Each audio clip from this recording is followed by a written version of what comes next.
అంటే MLC cadre ఇంకా సర్పంచ్ కానీ జెడ్పీటీసీ కానీ నేను గతంలో జెడ్పీటీసీ కోసం ట్రై చేశాను. 2006లో నామినేషన్ కూడా వేయడం జరిగింది. ఎమ్మెల్సీగా మీరు పోటీ చేయడం ఎమ్మెల్సీ దిశగానే చిన్నకోటూరు మండలం కాంగ్రెస్ వారికి ఇస్తారని. తెలంగాణ రాష్ట్రంలో 3 ఎమ్మెల్సీ స్థానాలు అయితే ఖాళీ కాబోతున్నాయి మార్చి 29 లోపు. అందుకే ముందుగా ఇప్పుడు ఎమ్మెల్సీ ఎన్నికలు అయితే వచ్చేసినాయి. అందులో 2 టీచర్స్ స్థానాలు, 1 గ్రాడ్యుయేట్ ఎన్నిక. మొత్తానికి గ్రాడ్యుయేట్ ఎన్నికకు సంబంధించి మన కరీంనగర్, మెదక్, నిజామాబాద్, ఆదిలాబాద్కు సంబంధించి అక్కడ నుండి బరిలో దిగినటువంటి దేవునూరి రవి గారు తాను ఏ రకంగా ఏ కార్యాచరణతోని ఎమ్మెల్సీ బరిలో దిగబోతున్నాడు, మరి ఎమ్మెల్సీ రాజకీయాల్లోకి ఎందుకు రావాలనుకుంటున్నాడు ఒకసారి అడుగుదామన్నాను. అన్న నమస్తే. నమస్తే. ముందుగా QV9 మీడియా వారికి, మీడియా ప్రతినిధులకు నమస్కారం.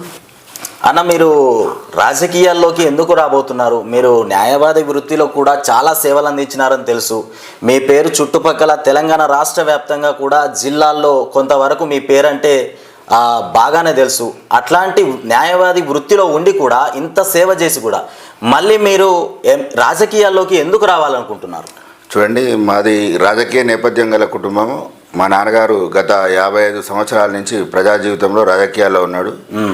వారి వారసత్వాన్ని పుణికిపుచ్చుకొని నేను రాజకీయాల్లోకి రావాలనుకుంటున్నాను. నేను గతంలో మా ఫాదర్ గారు, మా తండ్రి గారు 20 సంవత్సరాలు సర్పంచ్గా, కోఆపరేటివ్ చైర్మన్గా, జడ్పీటీసీగా, ఎంపీపీగా, ఉమ్మడి జిల్లా పశుగణనాభివృద్ధి సంస్థ చైర్మన్గా వివిధ హోదాల్లో పనిచేశారు.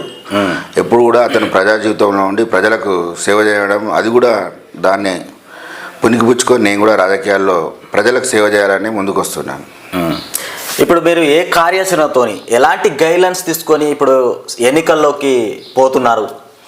చూడండి సార్, నేను గతంలో కేసీఆర్ వద్ద పార్టీ పెట్టినప్పుడు ఉద్యమ సమయంలో కేసీఆర్ వద్ద కార్యాలయ కార్యదర్శిగా ఉన్నాను. తెలంగాణ ఉద్యమకారులు తెలంగాణకు జరుగుతున్న అన్యాయానికి కేసీఆర్ ఏదైతే పార్టీ పెట్టిండో దానికి ఆకర్షితుడనై నేను కూడా కేసీఆర్ వద్దకు వెళ్ళడం జరిగింది. కేసీఆర్ గారు కోరిక మేరకు నేను కార్యాలయ కార్యదర్శిగా ఉన్నాను. తదనంతరం కేసీఆర్ కేంద్ర మంత్రిగా, హరీష్ రావు గారు రాష్ట్ర మంత్రిగా అవడం వల్ల హరీష్ రావు గారి దగ్గర నేను వ్యక్తిగత సహాయకునిగా చేయడం జరిగింది. ఆ కాలంలో అన్ని ప్రజా సమస్యలన్నీ నా దృష్టికి వచ్చినాయి. ఏ సమస్యలు ఉంటే వాటిని ఎట్లా తీర్చాలనే ఉద్దేశము, ప్రజా అవసరాలు ఏంటి అనే విషయంలో నాకు బాగా అవగాహన కలిగి ఉన్నాను.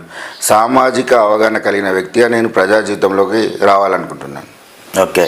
ఇంకొకటి, కేంద్రంలో బీజేపీ, రాష్ట్రంలో కాంగ్రెస్ పార్టీ 2 కూడా అధికారంలో ఉన్నటువంటి పార్టీ.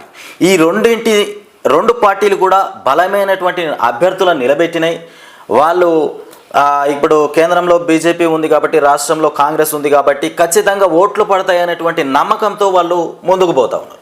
మరి మీరు బీఆర్ఎస్ అనేది పార్టీ ఏదైతే ఉందో ఈ ఎమ్మెల్సీ ఎన్నికల్లో అసలు జోక్యం చేసుకోవడం లేదు.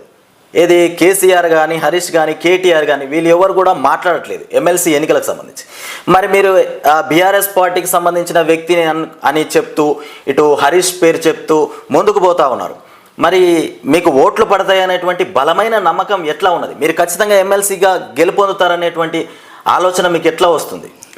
చూడండి సార్, ఏదైతే మీరు అంటున్నారో కేంద్రంలో బీజేపీ నేను అధికారంలో ఉంది, రాష్ట్రంలో కాంగ్రెస్ అధికారంలో ఉంది. అధికారంలో పార్టీలు మాత్రమే ఉన్నాయి, అభ్యర్థులు మాత్రం వెనకబడే ఉన్నారు. అభ్యర్థులకు ఇంతకుముందు ఎక్కడ కూడా సామాజిక సేవ చేసిన దాఖలాలు లేవు. అభ్యర్థులు ఏదైతే ఇండస్ట్రియలిస్టు డబ్బులున్న వారిని తెచ్చి పార్టీలు పెట్టినండి, వారు సమాజం చేసిన వారు కాదు, ఎన్నడూ కూడా సమాజానికి ఉపయోగపడ్డవారు కాదు. ఊట్కూరు నరేందర్ రెడ్డి కాంగ్రెస్ నుంచి ఏదైతే చేస్తుండో అతను ఎక్కడ కూడా సామాజిక సేవ చేయలేదు.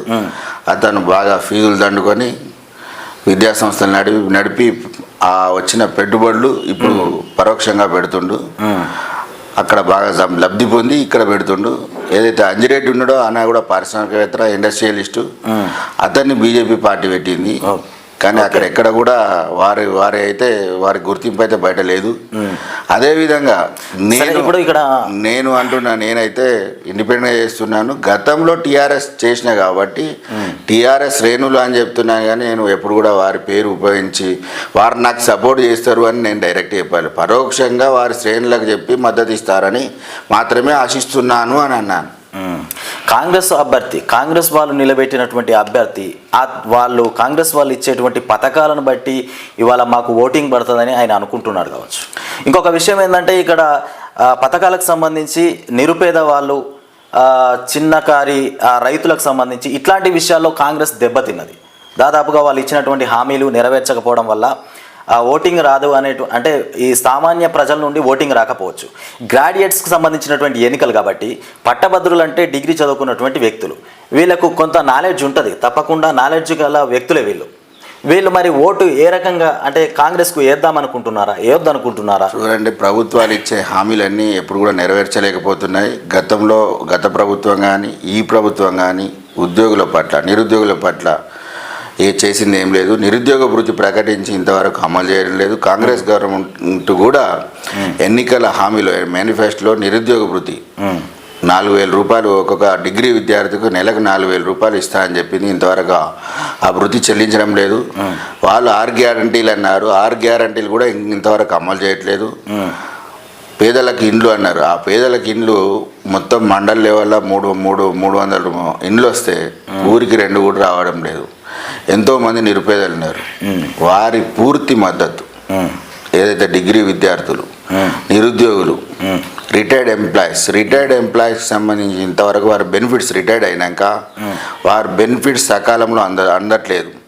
వారు కాంగ్రెస్ గవర్నమెంట్ వచ్చి 1 ఇయర్ దాటింది, వారికి అంతకుముందు రిటైర్డ్ అయిన బెనిఫిట్స్ ఇప్పటికి కూడా అందలేకపోతున్నారు.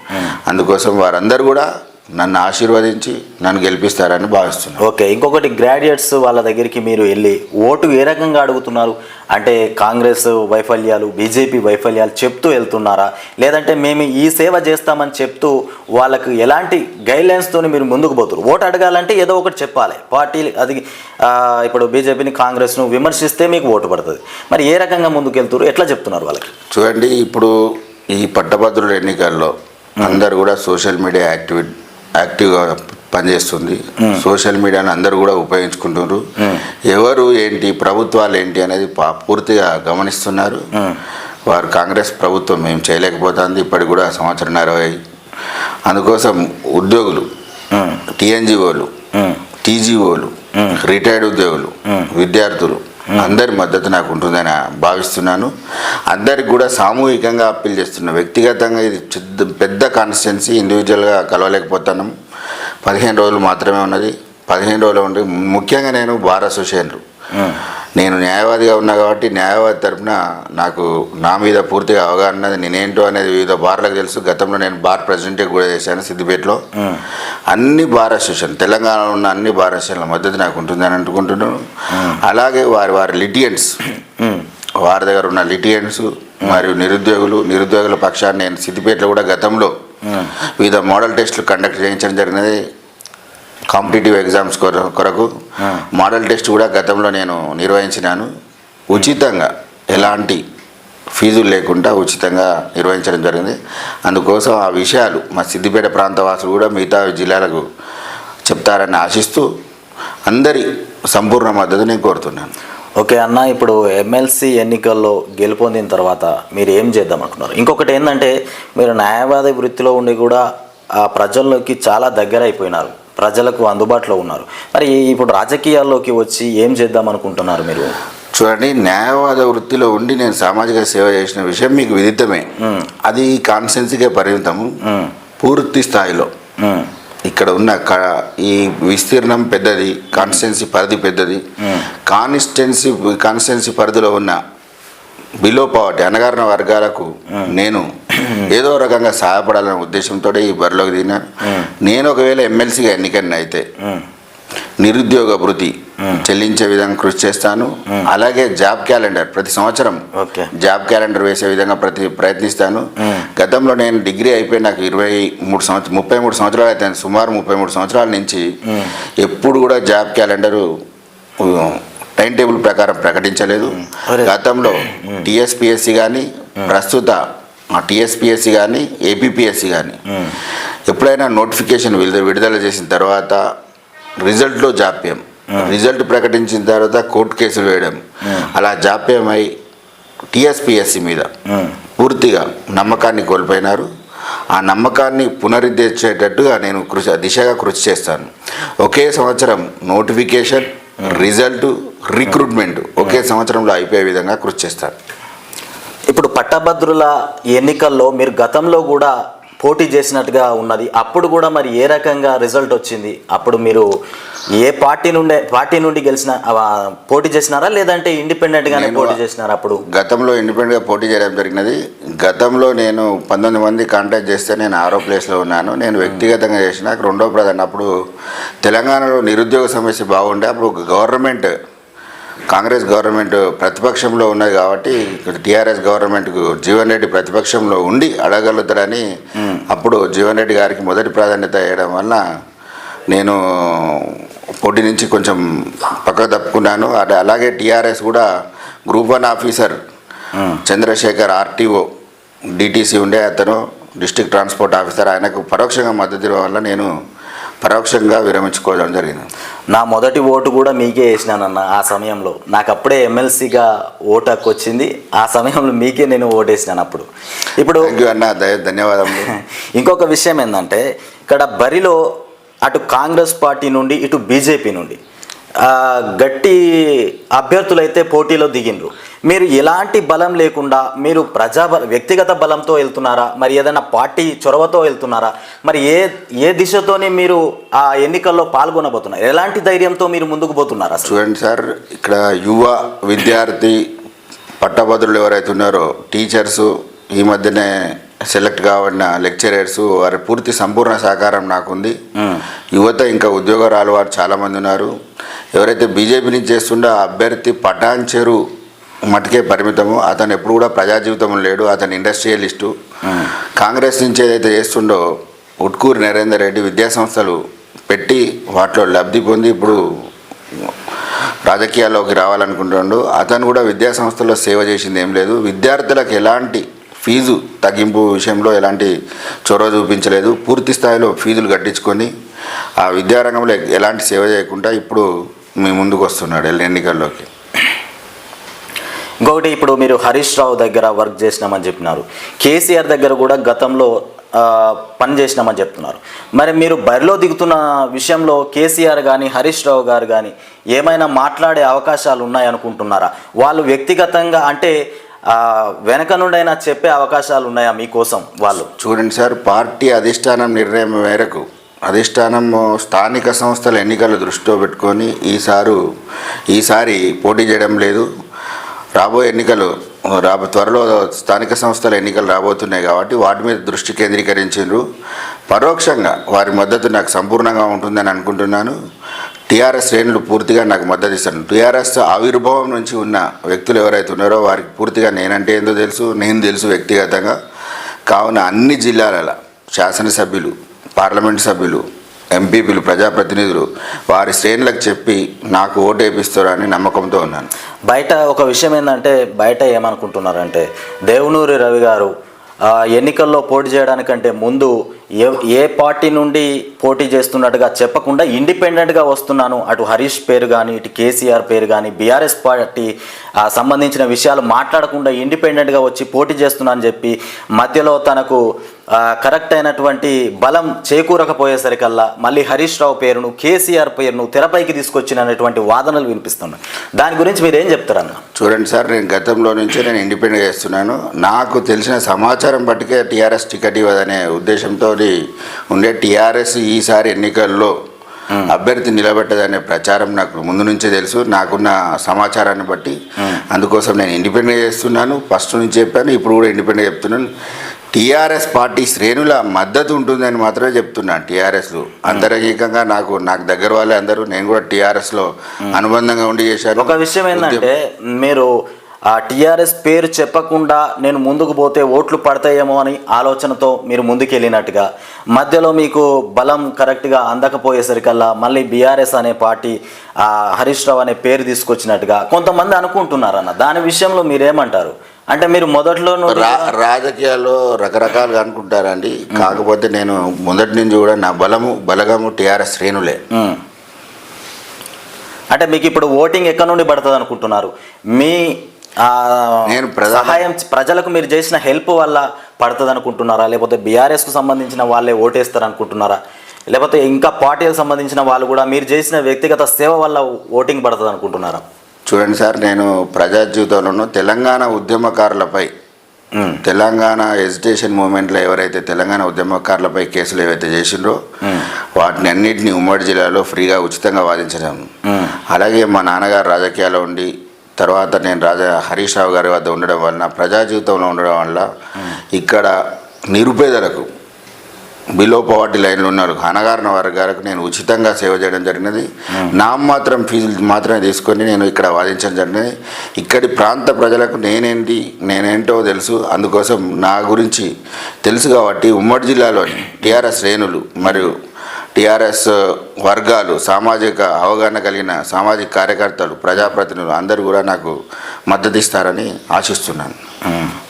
మీరు ఎన్నికల్లో ఎప్పుడు పోటీ చేసినా కానీ అంటే ఎమ్మెల్సీ క్యాడర్ నుండే పోటీ చేస్తున్నారు అంటే స్థానికంగా ఇంకా సర్పంచ్ కానీ, జెడ్పీటీసీ కానీ, ఎంపీటీసీ కానీ ఇట్లా వేరే టికెట్ ఆశించి ఆ రకంగా ఎందుకు పోవట్లేదు?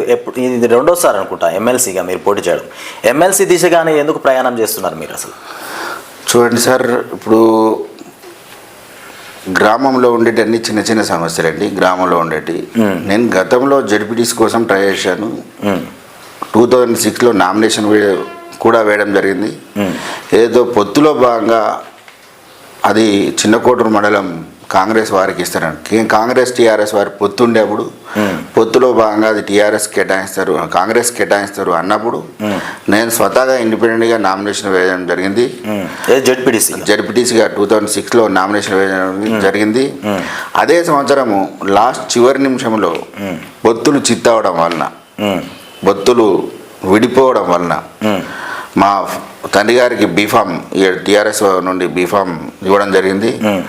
నాకు అదే చివరి రోజు కాబట్టి నేను నామినేషన్ విత్డ్రా చేసుకోలేకపోయాను. పరోక్షంగా పేపర్ మీడియా ద్వారా మా తండ్రి గారికి బీఫామ్ టికెట్ ఇచ్చినందువల్ల నేను పోటీ నుంచి నిష్క్రమించుకుంటున్నాను. కావున శ్రేణులందరూ గమనించగలరని మా నాన్నగారికి పరోక్షంగా నేను మద్దతు ఇచ్చి మా నాన్నగారికి పత్రికల ద్వారా మరియు నేను వెంటబడి తిరగడం జరిగినది. నేను తదనంతరము ఏ పోస్టు కూడా ట్రై చేయలేదు. నేను గత 24 సంవత్సరాల నుంచి టీఆర్ఎస్కి అనుబంధంగా ఉన్నా కాబట్టి నన్ను నా స్థానాన్ని గుర్తించి ఎప్పుడైనా ఏదైనా ఒక పోస్ట్ ఇస్తారని ఆశించాను. సమిధగానే మిగిలిపోయాను. ఉద్యమం ప్రమిద కాకుండా ఉద్యమ సమిధగానే మిగిలిపోయాను. ఇప్పటికి కూడా నాకు టీఆర్ఎస్ శ్రేణులు ఏదో ఒక టైంలో పోస్ట్ ఇస్తారని ఆశిస్తున్నాను. అంటే మీకు ఏదైనా హామీ ఇచ్చినారా వాళ్ళు ఏదైనా పోస్ట్ ఇస్తామని? చూడండి, రాజకీయాల్లో సమయానుకూలత అవసరం. సమయానుకూలత మనం ఇస్తాన లోపల ఎవరో ఒకరు వస్తారు. దానికి వేరు వేరు కారణాలు ఉంటాయి. వేరే పార్టీ నుంచి రావడము, లేకపోతే వేరే వ్యక్తి ద్వారా రావడము, అలా జరిగి కొన్ని సందర్భాల్లో మాకు పోస్ట్ రాకుండా అయిపోతుంటుంది. రాజకీయాల్లో ఇది జరిగే విషయమే, అన్ని రాజకీయ పార్టీలో జరిగే విషయమే, పరిపాటే. కాబట్టి మనము ఎంత ఓర్పుగా ఉంటే అంత ఎప్పుడో ఒక మంచి పోస్ట్ వస్తుంది, ఇంకా మంచి పోస్ట్ వస్తుందేమో అనే ఆశతోటి మేము ఉంటుంటాం. ఏదేమైనా కానీ మొత్తానికైతే మీరు పార్టీ నుండి పోస్టు కోసం కాకుండా ఎమ్మెల్సీ బరిలో దిగి ఎమ్మెల్సీ పట్టభద్రుల ఎన్నికల్లో గెలుపొంది మీరు శాసన మండలికి పోయి ఖచ్చితంగా మీరు ఇచ్చినటువంటి వాగ్దానాలు ఏవైతే ఉన్నాయో, ఇది నిరుద్యోగులకు సంబంధించి, ఉద్యోగులకు సంబంధించి అవన్నీ ఖచ్చితంగా నెరవేర్చాలనేటువంటి ఆశయం మీ దగ్గర ఉంది. అట్లానే ముందుకు వెళ్తామంటున్నారు, అంతే కదా? చూడండి, నేను ఒకవేళ ఎమ్మెల్సీగా ఎన్నికైనట్లయితే మిగతా చట్టసభలోని మిగతా సభ్యుల సహకారంతో వారిని అందరినీ ఏకీకృతం చేసి ఏకదాటిపై తీసుకొచ్చి సమస్య నా ఒక్కంతోటి సాల్వ్ కాకుంటే మిగతా సభ్యులందరి సహకారంతో చట్టసభల్లో ఆమోదం అయ్యే విధంగా కృషి చేస్తాను. తప్పకుండా. న్యాయవాది వృత్తిలో ప్రజలకు ఎలాంటి సేవ అందించినారు? చూడండి సార్, నేను గత 26 సంవత్సరాల నుంచి న్యాయవాదిగా ఉన్నాను. నేను హైదరాబాద్లో ప్రాక్టీస్ చేశాను. తదనంతరం టీఆర్ఎస్ కార్యాలయంలో పనిచేసి తర్వాత 2006లో ఇక్కడ సిద్దిపేటలో 2006 నుంచి ప్రాక్టీస్ చేస్తున్నాను. ప్రాక్టీస్ చేసుకుంటూ కూడా టీఆర్ఎస్ శ్రేణులకు నేను ఉపయోగపడ్డాను. ఇక్కడ ప్రజా జీవితంలో ఉన్నాను కాబట్టి నాకు పార్టీలకు అతీతంగా కాంగ్రెస్ పార్టీ కావచ్చు, టీఆర్ఎస్ పార్టీ కావచ్చు, బీజేపీ పార్టీ కావచ్చు, పార్టీలకు అతీతంగా నేను సేవ చేసి పెట్టాను. తెలంగాణ ఉద్యమకారులపై పెట్టిన కేసులతో పాటు చిన్న చితక కేసులు సుమారు నేను ఇప్పటివరకు 10,000 పైచిలకు నేను కేసులు వాదించడం జరిగింది. ప్రివెంటివ్ అరెస్ట్ నుంచి మొదలుకుంటే పెద్ద కేసుల వరకు మొత్తం సుమారు 10,000 కేసులు వాదించడం జరిగింది. అందులో సుమారు 3,000 వరకు ఉద్యమకారులపై పెట్టిన కేసులు కూడా ఉన్నాయి. నేను ఇక్కడ మా ఫాదర్ రాజకీయాలలో ఉండడం వల్ల, మా తండ్రి గారు అలాగే నేను టీఆర్ఎస్లో వర్క్ చేయడం వల్ల అందరు శ్రేణులందరూ నాకు తెలుసు కాబట్టి నామమాత్ర ఫీజులతో ఎలాంటి లాభాపేక్ష లేకుండా వాదించడం జరిగినది. వారి కోసం, వారి గెలుపు కోసమే నేను ప్రయత్నించాను. నేను ఫీజులు కూడా ఎప్పుడు కూడా ఎవరిని డిమాండ్ చేసి అడగలేదు. నాకు 26 సంవత్సరాల ప్రజా జీవితం ప్రాక్టీస్లో ఉన్న నాకు సొంత ఇల్లు లేదు ఇప్పటివరకు. అదే నా గెలుపు నాకు బాట వేస్తుందని ఆశిస్తున్నాను. ఇంకొక విషయం ఏంటంటే, మీరు టీఆర్ఎస్ సంబంధించిన కార్యకర్తలకు అట్లాంటి వాళ్ళకు బాధితులకు మాత్రమే హెల్ప్ చేసినారా? అంటే పార్టీలకు సంబంధం లేకుండా ఎవరికైనా హెల్ప్ చేసినారా? కాంగ్రెస్ నుండి వచ్చినా, బీజేపీ నుండి వచ్చినా, ఏ పార్టీకి సంబంధం లేకుండా వచ్చిన వాళ్ళ దగ్గర ఫీజులు తక్కువ తీసుకున్నారా? ఎట్లా మీరు తీసుకున్నది? మరి చూడండి, నేను ఇక్కడ అందరికీ సుపరిచితుని, అన్ని పార్టీల వ్యక్తులకు సుపరిచితుని. నా దగ్గరికి అన్ని పార్టీల వారు వచ్చారు. టీఆర్ఎస్కి సంబంధం లేకుండా కాంగ్రెస్ వారు, బీజేపీ వారు, ఇండిపెండెంట్లు, వివిధ పార్టీల వారు, సంఘాల వారు, ప్రజా సంఘాల వారు వచ్చారు. ప్రజా సంఘాల వారికి నేను ఇతోధికంగా సాయం చేశాను. బయట ఎన్ని ప్రజా సంఘాలు ఉన్నాయో ఆ ప్రజా సంఘాలకు నా కంట్రిబ్యూషన్ కూడా, వారి సామాజిక కార్యక్రమాల్లో నా కంట్రిబ్యూషన్ కూడా ఉంది. నేను వివిధ రకాలుగా వాళ్ళకు ఉపయోగపడ్డాను. మీరు ఎప్పుడైనా తెలుసుకోవచ్చు బయట. నేను అన్ని పార్టీలకు అతీతంగా సేవ చేసి పెట్టాను కాబట్టి వారందరి మద్దతు, ముఖ్యంగా సిద్దిపేట జిల్లాలో వారందరి మద్దతు సంపూర్ణంగా నాకే ఉంటుందని ఆశిస్తున్నాను. ఇంకొకటి విషయం ఏంటంటే, సిద్దిపేట జిల్లా వ్యాప్తంగా కూడా ఏదైనా కేసు పడ్డా, ఏదైనా పంచాయతీ పడ్డా, ఏదైనా ల్యాండ్ లిటికేషన్ వచ్చినా దేవునూరి రవి గారి దగ్గరికి వెళ్ళాలి, ఆయన దగ్గరికి వెళ్తేనే ప్రాబ్లం సాల్వ్ అయిపోతుంది అనేటువంటి ఆలోచన చేస్తూ ఉంటారు. మీ దగ్గరికి అంతగా ప్రజలు రావడానికి కారణం ఏందన్నా? చూడండి సార్, ఇప్పుడు ఇది మేము వృత్తిపరంగా ఉంటాం. వృత్తిపరంగా కొందరు అయితే క్లినిక్లు పెట్టి, కన్సల్టేషన్ పెట్టి ఏదైనా చెప్తేనే డబ్బులు తీసుకుంటారు. నేను ఫోన్ ద్వారా చెబితే అయ్యేటి ఎన్నో పనులు ఉంటాయి. కేసుల ద్వారా పోకుండా, కేసుల వరకు పోకుండా రాజీ మార్గంగా ఫోన్లతో అయ్యే పన్ను ఆ అధికారులతో సంప్రదించి అధికారులను ఈ సమస్య వివరించి వారికి పనిచేయడం జరుగుతుంది. కాబట్టి అందరూ కూడా నాకు కేసు వరకు వెళ్లకుండా సమస్య పరిష్కారం దిశగా దేవునూరి రవీందర్ సార్ నా దగ్గరికి వస్తున్నాను. చివరిసారిగా ఓటర్లకు మీరు ఎలాంటి విజ్ఞప్తి చేయబోతున్నారు? చూడండి సార్, నేను గత నెల రోజుల నుంచి వివిధ జిల్లాల్లో పర్యటించడం జరుగుతుంది. పర్యటించినప్పుడల్లా నేను నా కరపత్రం చూపిస్తున్నాను. కరపత్రం డిస్ట్రిబ్యూషన్ చేయడం కూడా జరుగుతుంది. నా కరపత్రాన్ని చదివి వివిధ జిల్లాలో నేను ప్రత్యక్షంగా కలవలేకపోయినా పేపర్ ద్వారా కరపత్రం డిస్ట్రిబ్యూషన్ చేయించాను. చాలామంది చాలా ప్రాంతాల నుంచి నాకు ఫోన్లు చేయడం జరుగుతుంది.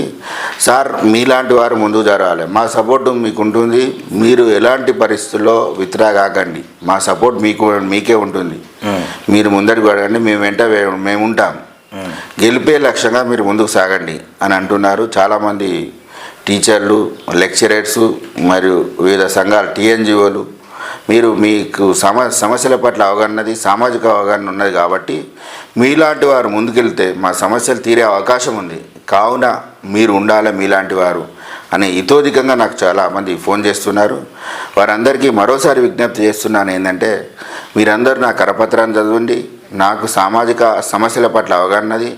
గతంలో ఉన్న ప్రభుత్వంలో నేను ఒక మంత్రి గారి దగ్గర పనిచేసిన కాబట్టి సమస్యల్లో ఉండే లోటుపాట్లు అన్నీ నాకు తెలుసు కాబట్టి సమస్యలను పరిష్కారం చేసే విధంగా ప్రయత్నిస్తాను. కావున మీరందరికీ విజ్ఞప్తి చేస్తున్నా ఏంటంటే, మొదటి ప్రాధాన్యత ఓటు దేవునూరి రవీందర్ అనే పేరుకి ఎదురుగా 1వ నంబర్ వేసి మీరు నన్ను ఆశీర్వదించి గెలిపించగలని ప్రార్థన. ఓకే, మొత్తానికి న్యాయవాది వృత్తిలో అనేకమైనటువంటి సేవలు అందించినటువంటి వ్యక్తి దేవునూరి రవి గారు.